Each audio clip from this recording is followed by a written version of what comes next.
আমি আপনাদের সবাইকে বাংলাদেশ খ্রিস্টান অ্যাসোসিয়েশনের পক্ষ থেকে শুভেচ্ছা জানাচ্ছি, ধন্যবাদ জানাচ্ছি আমাদেরকে এই সমাবেশে আমন্ত্রণ করার জন্য। বাংলাদেশ একটি সম্প্রীতির দেশ।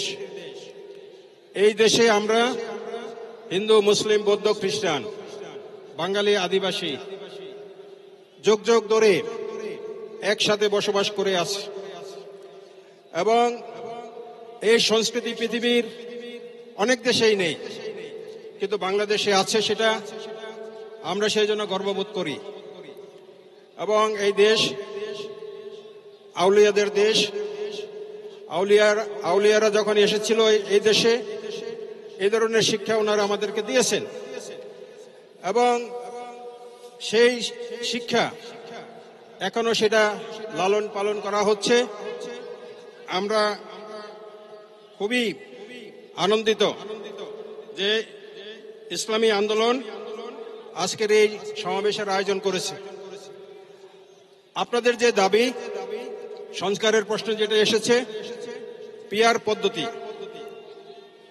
আনুপাতিক হারে, জনসংখ্যার আনুপাতিক হারে পার্লামেন্টে বা সংসদে অংশগ্রহণ থাকবে, সম্ভব হলে সকল স্তরে সেই সংখ্যানুপাতিক হার বজায় রাখা হবে এবং আমরা মনে করি এটা একটি অন্তর্ভুক্তিমূলক ব্যবস্থা হবে।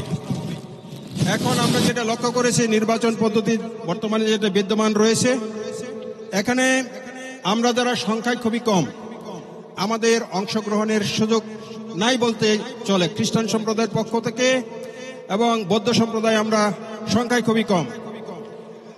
সেই তুলনায় আমাদের তেমন কোনো অংশগ্রহণ নেই, বিশেষভাবে পার্লামেন্ট থেকে শুরু করে অন্যান্য প্রশাসন থেকে শুরু করে অন্যান্য ক্ষেত্রে।